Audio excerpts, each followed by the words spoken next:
Hello నమస్తే.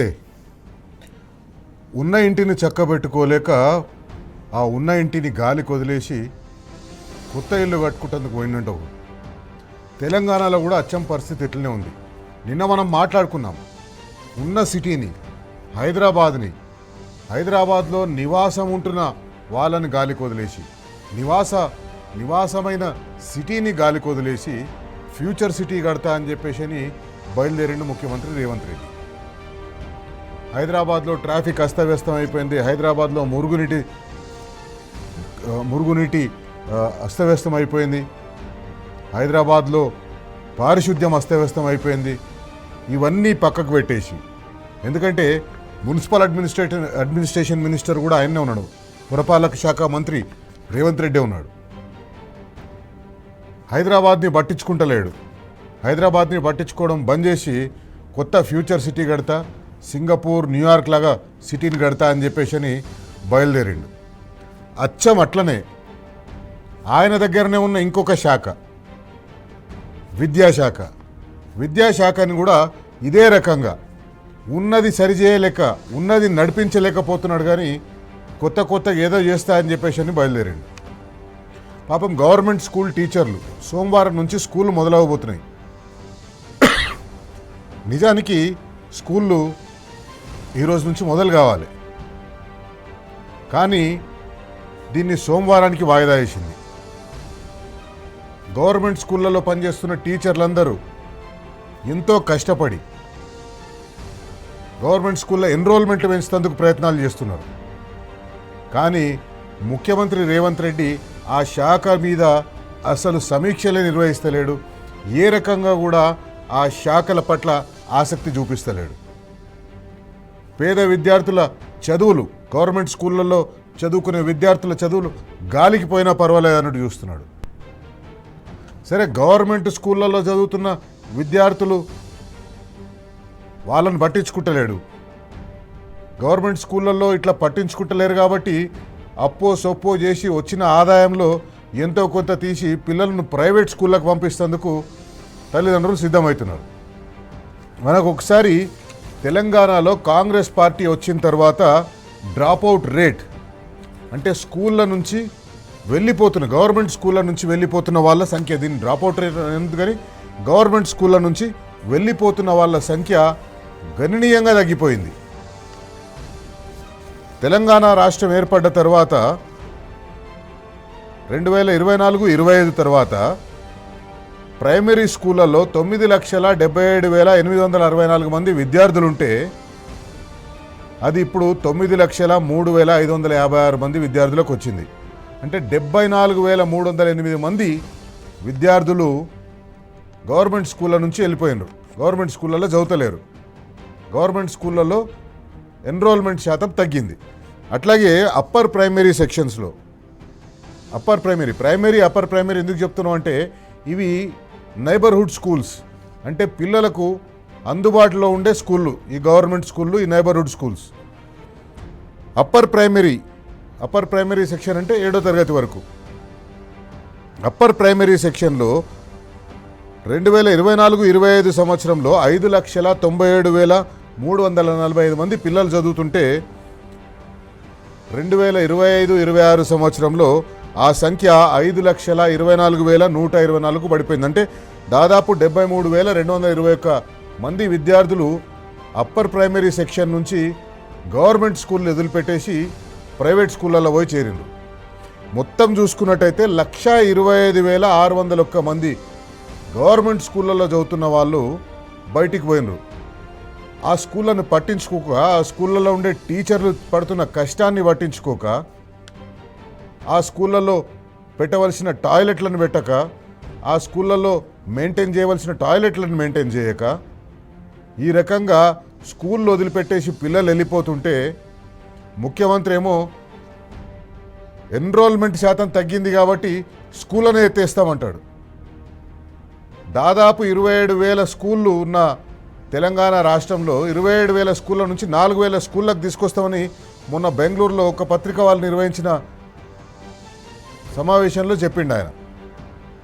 తగ్గించేసేస్తున్నా, మొత్తం free bus ఇచ్చేస్తా, పిల్లలు ఇంటికాడ పోయి పికప్ చేసుకుంటాము, పిల్లలు ఇంటికి వెళ్ళి వచ్చేసి ఏదో మండల కేంద్రంలోనో లేకపోతే మండల కేంద్రానికి దగ్గరగా ఉన్న ఇంకొక కేంద్రంలోనో పిల్లలు అక్కడ ఒక పెద్ద స్కూల్ కడతాము, ఆ స్కూల్లోనే చదువుకుంటారని చెప్తారు. ఇక ప్రైవేట్ స్కూళ్ళకు వద్దాం. ప్రైవేట్ స్కూళ్ళకు వచ్చిన తర్వాత ఫీజులు నియంత్రిస్తామని చెప్పేసి అని అధికారంలోకి వచ్చింది కాంగ్రెస్ పార్టీ. ప్రైవేట్ స్కూళ్ళలో ఫీజులను నియంత్రిస్తామని. ఇప్పటి వరకు అధికారంలోకి వచ్చిన 2.5 సంవత్సరాల్లో ఒక్కసారి కూడా ప్రైవేట్ స్కూల్ యాజమాన్యాలతోటి మాట్లాడలేదు. వాళ్ళ కష్టాలేంది, వాళ్ళ నష్టాలేంది, వాళ్ళ సుఖాలేంది తెలుసుకోలేదు. ప్రైవేట్ స్కూళ్ళలో చదివిస్తున్న పిల్లల తల్లిదండ్రులు ఫీజులు ఎట్లా కడుతున్నారు, ఎంత కడుతున్నారు, ఎంతైతే కట్టగలుగుతారు, ఎంత మనం వాళ్ళని కట్టేటట్టుగా చేయాలి, ఫీజులు ప్రైవేట్ కాలేజీలు ప్రైవేట్ స్కూళ్ళు ఇబ్బడి ముబ్బడిగా పెంచకుండా ఉండేటట్టుగా ఏం చేయాలి, వేటి గురించి కూడా ముఖ్యమంత్రి రేవంత్ రెడ్డి పట్టించుకున్న పాపాన పోలేదు. ఇప్పుడేమైపోయింది, సోమవారం నుంచే స్కూల్ మొదలైపోతేనే కొన్ని స్కూళ్ళు అయితే ఈ రోజు నుంచే నిన్నటి నుంచే మొదలు పెట్టేసినాయి. ఆ స్కూళ్ళల్లో ఈసారి ఫీజులు చూస్తే తల్లిదండ్రుల దిమ్మ తిరిగిపోతుంది. తల్లిదండ్రులు ఆ ఫీజులు చూసి ఈ ఫీజులు ఏం ఫీజులు ఇవి, ఎట్లకెళ్ళి కట్టాలి, ఏడికెళ్ళి తీసుకొచ్చి కట్టాలి. ముందుగా రేవంత్ రెడ్డి చెప్పినట్టుగానే రాష్ట్రంలో ఆర్థిక పరిస్థితి దయనీయంగా ఉంది. వ్యాపారాలు నడుస్తలేవు, కిరాణా షాపులు నడుస్తలేవు, మాల్లు నడుస్తలేవు, రియల్ ఎస్టేట్ వ్యాపారం అయితే మొత్తానికే పోయింది. ఇవేవీ లేకుండా, చేతిలో పైసలు లేకుండా, పైసలు సంపాదించే మార్గాలు తగ్గిపోయిన తర్వాత ఇంతింత ఫీజులు పెట్టి పిల్లలని స్కూళ్ళల్లో ఎట్లా చదివిస్తారనుకుంటున్నారు? అందుకే ఈరోజు ప్రైవేట్ స్కూళ్ళల్లో ఉన్న పిల్లల తరఫున, వాళ్ళ తల్లిదండ్రుల తరఫున, ప్రభుత్వ పాఠశాలలో చదువుతున్న పిల్లల తరఫున, వాళ్ళ తల్లిదండ్రుల తరఫున, ప్రభుత్వ స్కూళ్ళలో పనిచేస్తున్న ఉపాధ్యాయుల తరఫున వసతులు సౌలతులు ఇవ్వకపోతే ఎట్లకెళ్ళి పిల్లలు వచ్చి చేరుతారు? ఎట్లకెళ్ళి మీరు నియమించిన ఉపాధ్యాయులు వాళ్ళకు పాఠాలు చెప్తారు? సౌలతులు ఇవ్వకుండా పిల్లలు స్కూల్ విడిచిపెట్టిపోయేటట్టు మీరు చేసి ఇప్పుడు స్కూళ్ళలో సంఖ్య తగ్గిపోయింది కాబట్టి మేము టీచర్లను తగ్గిస్తామని, స్కూళ్ళను తగ్గిస్తామని, ఈ రకంగా దుర్మార్గంగా రాష్ట్రంలో ప్రభుత్వం వ్యవహరిస్తుంది. విద్యాశాఖ మంత్రి నిన్న ఢిల్లీలో నీతి ఆయోగ్ నిర్వహించిన సమావేశంలో ముఖ్యమంత్రి మాట్లాడుకుంటా స్కూల్ ఎడ్యుకేషన్ డిపార్ట్మెంట్ని నా దగ్గరనే పెట్టుకున్నా, ఎందుకంటే నేను దాన్ని ఉద్ధరిస్తా అని చెప్పేసాను. యంగ్ ఇండియా ఇంటర్నేషనల్ స్కూళ్ళు నేను కడుతున్నా అని చెప్పేసిన. 21,000 కోట్ల రూపాయలతోటి యంగ్ ఇండియా ఇంటర్నేషనల్ స్కూళ్ళు కడుతున్నా అని చెప్తున్నాడు. ఆ 21,000 స్కూళ్ళల్లో సరే నువ్వు కట్టుకో, యంగ్ ఇండియా ఇంటర్నేషనల్ స్కూళ్ళు కట్టుకో, కానీ ఆ స్కూల్ అయ్యేంత వరకైనా ఉన్న స్కూళ్ళని కాపాడుకోవాలి కదా. ఆ స్కూల్ అయ్యేంత వరకైనా ఉన్న స్కూళ్ళలో విద్యార్థులు వచ్చేటట్టుగా చూడాలి కదా. ఆ స్కూల్ అయ్యేంత వరకైనా ఉన్న స్కూళ్ళలో ఉపాధ్యాయులు విద్యార్థులకు పాఠాలు చెప్పేటట్టు చేయాలి కదా. అవి ఏవీ చేయకుండా వాటిని గాలికి వదిలేసి, వాటి మానాన వాటిని వదిలేసి 21,000 కోట్ల రూపాయలతోటి యంగ్ ఇండియా ఇంటర్నేషనల్ స్కూళ్ళు కడతామంటున్నాడు. 21,000 కోట్ల రూపాయల యంగ్ ఇండియా ఇంటర్నేషనల్ స్కూళ్ళు కేవలం కమిషన్ల కోసమే మీరు కడుతున్నారు. విద్యాశాఖ మంత్రిగా నేనే ఉన్నా కాబట్టి విద్యాశాఖ నా దగ్గరనే పెట్టుకున్నా, నాకు విద్య అంటే చాలా ఇష్టం అని చెప్తున్నారు ముఖ్యమంత్రి రేవంత్ రెడ్డి గారు. మిగతా రాష్ట్రాల ముఖ్యమంత్రులను కూడా వచ్చి మా దగ్గర చూడండి అని చెప్తున్నారు. ఏం చూపిస్తారు వాళ్ళు వచ్చినప్పుడు? ఇప్పుడున్న ప్రభుత్వ పాఠశాలను చూపిస్తారా? చూపించే ధైర్యం మీకుందా? ఇప్పుడున్న ప్రభుత్వ పాఠశాలలో పనిచేస్తున్న టీచర్లతోటి మీరు నిర్వహిస్తున్న శాఖలో ఏ రకంగా అవకతవకలు జరుగుతున్నాయి, ఏ రకంగా మీరు నిర్లక్ష్యం చేస్తున్నారు, దాన్ని గురించి ఉపాధ్యాయులను మాట్లాడనిస్తారా? ఇవన్నీ ఏది కాదు. ముఖ్యమంత్రి రేవంత్ రెడ్డి మాత్రం తాను హిట్లర్, ఏది చేయాలనుకుంటే అది చేసేస్తున్నాడు. అది ప్రజలకు మంచి చేస్తుందా, ప్రజలకు చెడు చేస్తుందా, ప్రజలకు ఉపయోగపడుతుందా, ప్రజలు దాన్ని హర్షిస్తున్నారా, ఇవేవి ఆలోచించడు. హైడ్రా విషయంలో మనం చూసినాం, ప్రజలు తిట్టిపోస్తుంటే కూడా ఆయన నేను డెమాలిషన్ లైక్ ఎనీథింగ్ అని చెప్పేసి అని మాట్లాడుతున్నాడు. ఇప్పుడు అదే డెమాలిషన్ లైక్ ఎనీథింగ్ తెలంగాణలో విద్యా వ్యవస్థ మీద కూడా జరుగుతుంది. మనం ఇంతకుముందే ఈ వారంలోనే మాట్లాడుకున్నాం. స్కూల్ ఫీజు రీయింబర్స్మెంట్ పథకాన్ని ఏ రకంగా నీరుగారుస్తున్నారు. ఫీజు రీయింబర్స్మెంట్ పథకం వల్ల బడుగు పేద బలహీన వర్గాల ప్రజలు చదువుతుంటారు. ఎస్సీ ఎస్టీ మైనారిటీలు, బీసీలు, ఈబీసీలు, వికలాంగులు, వీళ్ళకిచ్చే ఫీజు రీయింబర్స్మెంట్ మీద ప్రభుత్వం ఏ రకంగా నిర్లక్ష్యంగా వ్యవహరిస్తుందో మనం చూసినాం.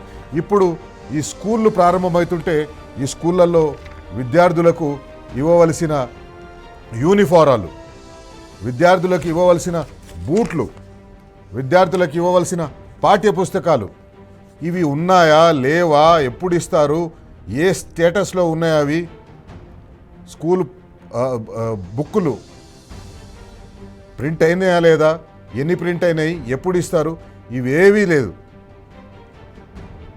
స్కూల్ యూనిఫారాలకు సంబంధించి ఈ పాటికే పిల్లలకు స్కూల్ యూనిఫారాలు అందాలి. స్కూల్ మొదలైనప్పుడు మొదటి రోజు స్కూల్ యూనిఫామ్ వేసుకొని పోవాలని చెప్పేసి పిల్లలు చాలా ఆతృతగా ఎదురు చూస్తుంటారు.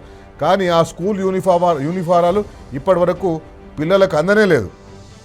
ఎందుకు అందలేదు? తెలంగాణ రాష్ట్రం ఏర్పడ్డ తర్వాత తెలంగాణలో ఉన్న పవర్ లూమ్ వర్కర్స్ కానీ హ్యాండ్లూమ్ వర్కర్స్ కానీ చేతి నిండా పని ఉండాలని చెప్పేసి ప్రభుత్వం తెలంగాణ స్టేట్ హ్యాండ్లూమ్స్ కోఆపరేటివ్ టెస్కోకు పిల్లల స్కూల్ యూనిఫార్మర్ల కాంట్రాక్ట్లు ఇచ్చేది. ఈ సంవత్సరం కూడా ఈ కాంట్రాక్ట్ మాకు ఇవ్వండి అని చెప్పేసి ఆ ప్రభుత్వ రంగ సంస్థ ప్రభుత్వానికి రాస్తే ఆ ప్రభుత్వ రంగ సంస్థను ఏం చేసిండ్రు, మీకు తోటి కాదు, మీకు చేత కాదని చెప్పేసి కమిషన్ల కోసం ఎక్కడనో గుజరాత్లో స్కూల్ యూనిఫారాలు తయారయ్యేటట్టుగా ఒప్పందం చేసుకున్నారు. అట్లాగే బూట్లు, స్కూల్ పిల్లలకి ఇచ్చే బూట్లలో కూడా స్కాములు చేస్తున్నది Congress party. Leather industries development corporation of Telangana అని ఒకటి ఉంటుంది. Leather industries development corporation of Telangana, lid TG. ఇది ఇంతకుముందు లిడ్ క్యాప్ అంటుండేదాన్ని. ఆ లిడ్ క్యాప్కు బూట్ల తయారీ బిజినెస్ని వాళ్ళకి ఇచ్చేది. దాంతో ఆ లిడ్ క్యాప్ కూడా లిడ్ టీజీ కూడా బతికేది. కానీ ఇప్పుడు ఏం చేసిండ్రు, ఆఖరికి స్కూలు పిల్లలకి ఇచ్చే బూట్లని కూడా ప్రైవేట్ కాంట్రాక్టర్లకు ఇచ్చి ప్రైవేట్ సంస్థలకు ఇచ్చి దాంట్లలో కూడా కమిషన్లు. ఎక్కడ కమిషన్లు వస్తాయంటే అక్కడ వీళ్ళు దాన్ని ఆప్ట్ చేసుకుంటారు. ఈ రకంగా తెలంగాణలో విద్యా వ్యవస్థని ముఖ్యమంత్రి రేవంత్ రెడ్డి, విద్యాశాఖ మంత్రిగా ఉన్న ముఖ్యమంత్రి రేవంత్ రెడ్డి భ్రష్టు పట్టిస్తున్నారు. ఈరోజు మనం అందరం నిలబడాలి, తెలంగాణలో విద్యార్థుల పక్షాన నిలబడాలి, తెలంగాణలో ఉన్న ఉపాధ్యాయుల పక్షాన నిలబడాలి, ప్రభుత్వ పాఠశాలలో అగుంఠిత దీక్షతో పనిచేస్తున్న ఉపాధ్యాయుల పక్షాన నిలబడాలి. వాళ్ళని చక్కగా పని చేయిస్తలేరు, వాళ్ళ స్కూళ్ళకు వచ్చే పిల్లల్ని వాళ్ళ స్కూళ్ళకు రాకుండా చేస్తున్నారు. మంచి మంచి పాఠాలు చెప్పే టీచర్లు మన దగ్గర ఉన్నారు. వాళ్ళందరినీ కూడా విస్మరించి ఆ పిల్లలు గవర్నమెంట్ స్కూళ్ళను వదిలిపెట్టేసి అందుబాటులో ఉన్న ప్రైవేట్ స్కూళ్ళకు పోయే ఏర్పాట్లను ముఖ్యమంత్రి చేస్తున్నాడు. ఆ ప్రైవేట్ స్కూళ్ళకు పోయే ఏర్పాట్లను ముఖ్యమంత్రి చేసిన తర్వాత ఆ ప్రైవేట్ స్కూళ్ళనన్నా నియంత్రిస్తున్నాడా? అక్కడ ఫీజుల మీదనైనా ఏదైనా ప్రభుత్వానికి నియంత్రణ ఉందంటే అది కూడా లేదు, దాన్ని కూడా గాలికి వదిలేసిండు. స్కూళ్ళు ప్రారంభానికి 15-20 రోజుల ముందు ఒక ముఖ్యమంత్రి అనేవాడు లేదా ఒక విద్యాశాఖ మంత్రి అనేవారు ఒక సమావేశం ఏర్పాటు చేసుకోవాలి అందరితోటి, స్టేక్ హోల్డర్స్ తోటి, టీచర్లతోటి, ప్రైవేట్ స్కూల్ యాజమాన్యాలతోటి, గవర్నమెంట్ స్కూల్ టీచర్లతోటి. కానీ ఇవేవీ చేయలేదు. ఈ స్కూళ్ళ ఫీజు నియంత్రణకు సంబంధించి పేరెంట్స్ అసోసియేషన్ ఉన్నాయి.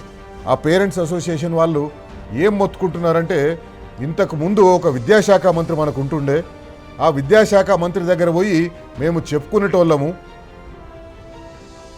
అయ్యా ఈ సంవత్సరం స్కూల్ ఫీజులు తక్కువ పెంచేటట్టుగా చూడండి, ఈ సంవత్సరం స్కూల్ ఫీజులు ఇబ్బడిముబ్బడిగా పెంచకుండా చూడండి అంటే ఆ విద్యాశాఖ మంత్రి ఆ స్కూల్ యాజమాన్యాలు పిలిపించి మాట్లాడి ఎంత సహేతుకమో, ఎంత పెంచితే సహేతుకమో అంత పెంచేటట్టుగా చూసేవాళ్ళు. కానీ ఇప్పుడు విద్యాశాఖ మంత్రి లేడు, ముఖ్యమంత్రి అందుబాటులో ఉన్నాడు. జూబ్లీ హిల్స్ ప్యాలెస్లోకి ఎవరికి పోతానికి అనుమతి లేదు. కమాండ్ కంట్రోల్ సెంటర్లో కూర్చుంటాడు, కమాండ్ కంట్రోల్ సెంటర్లోకి ఎవరికి పోతానికి అనుమతి లేదు. సెక్రటేరియట్లో పోతారు, సెక్రటేరియట్లోకి పోతానికి ఎవరికి అనుమతి లేదు. మరి ఈ పేరెంట్స్, ఈ ప్రైవేట్ స్కూళ్ళలో పిల్లల్ని చదివిస్తున్న తల్లిదండ్రులు ఎక్కడికి పోవాలి, ఎవరికి చెప్పుకోవాలి? ఎవరికి చెప్పుకోలేని పరిస్థితి ఉందని చెప్పి వాళ్ళు వాపోతున్నారు. ఇది ఈరోజు తెలంగాణలో ముఖ్యమంత్రి చేస్తున్న అరాచకం. అందుకే మనం అందరం నిలబడాలి, తెలంగాణను కాపాడుకోవాలి. మనం తెలంగాణ ఎట్లొచ్చిందో మనకందరికీ తెలుసు. వచ్చిన తెలంగాణలో గత 10 సంవత్సరాల్లో విద్యాశాఖ, విద్యారంగం ఎట్లా అభివృద్ధి చెందిందో మనం చూసినాం. కానీ ఇప్పుడు మళ్ళా తిరోగమన దిశలో తెలంగాణ ప్రయాణిస్తుంది, తిరోగమన దిశలో తెలంగాణ పోతుంది. తెలంగాణ విద్యార్థులకు లభించవలసిన విద్యా సదుపాయాలు లభిస్తలేవు. ఏ స్థాయిలో అయితే తెలంగాణ విద్యార్థులు చదువుకోవాలన్నా ఆ స్థాయిలో చదువుకుంటలేరు. అందుకే విద్యార్థుల పక్షాన, తల్లిదండ్రుల పక్షాన గవర్నమెంట్లో పనిచేస్తున్న టీచర్ల పక్షాన, ప్రైవేట్ స్కూళ్ళలో పనిచేస్తున్న టీచర్ల పక్షాన, వీళ్ళందరి పక్షాన మన ముఖ్యమంత్రి రేవంత్ రెడ్డిని బరాబర్ అడగాలి. ముఖ్యమంత్రి రేవంత్ రెడ్డి గారు, ఎందుకు మీరు తెలంగాణలో విద్యార్థులకు విద్యను దూరం చేస్తున్నారు? మీ ఉద్దేశం ఏంది? ఎవరిని బాగు చేయాలని? అటు ప్రైవేట్ స్కూళ్ళని బాగు చేయాలని చేస్తున్నారంటే ప్రైవేట్ స్కూళ్ళని బాగు చేయాలని కాదు. ప్రైవేట్ స్కూళ్ళలో పంపించే తల్లిదండ్రులకు సహాయంగా ఉంటున్నారా అంటే అది లేదు. అందుకే బరాబర్ అడుగుదాం ఈరోజు మన కార్యక్రమంలో ముఖ్యమంత్రి రేవంత్ రెడ్డిని. ప్రభుత్వ బడులు మూసివేస్తా అంటున్నావు కదా రేవంత్, అంటే పేదవాళ్ళు ఎక్కడ చదువుకోవాలి? వాళ్ళు అసలు చదువుకోవద్దా? విద్యాశాఖను నీ దగ్గరనే పెట్టుకొని నువ్వు ఉద్ధరిస్తున్నదిదా? బరాబర్ అడుగుదాం.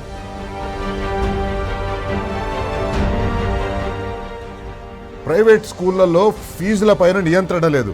మనం తమిళనాడులో చూసినాం. తమిళనాడులో విజయ్ ముఖ్యమంత్రి కాగానే ఒక జీవో తీసుకొచ్చేసి ఫీజుల మీద ఒక క్యాప్ పెట్టిండు. ఇంతకంటే ఎక్కువ ఫీజులు మీరు తీసుకోవద్దని. మీరు 2.5 సంవత్సరాలైంది ఇదే వాగ్దానం చేసి అధికారంలోకి వచ్చిండ్రు, కానీ ఇంతవరకు దాని గురించి పట్టించుకుంటలేరు. దాని గురించి పట్టించుకునే తీరిక మీకు లేదు. మీ రియల్ ఎస్టేట్ వ్యాపారాలు మీకైనాయి, మీ ఫ్యూచర్ సిటీ మీకైంది. దాని మీద ఉన్న శ్రద్ధ మీరు విద్యార్థుల మీద లేదు, విద్యార్థుల తల్లిదండ్రుల మీద లేదు. అందుకే ముఖ్యమంత్రి రేవంత్ రెడ్డిని బరాబర్ అడుగుదాం. ఫీజుల నియంత్రణ కోసం మీరు చట్టం తెస్తామన్నారు కదా, ఏమైంది? కేసీఆర్ హయాంలో నాణ్యమైన విద్యకు పేరుగాంచిన గురుకులాలను విధ్వంసం చేసిందే కాంగ్రెస్ పార్టీ ప్రభుత్వం. ఈరోజు ఆ గురుకులాలకు పిల్లల్ని పంపాలంటే తల్లిదండ్రులు భయపడుతున్నారు. గురుకులాలకు పోవాలంటే పిల్లలు భయపడుతున్నారు. అక్కడ ఫుడ్ పాయిజనింగ్ కేసులు అవుతున్నాయి, ఎలుకలు కొరుకుతున్నాయి, పాములు గరుస్తున్నాయి. ఇంత నిర్లక్ష్యం ఎందుకు ముఖ్యమంత్రి రేవంత్ రెడ్డి గారు? బరాబర్ అడుగుదాం.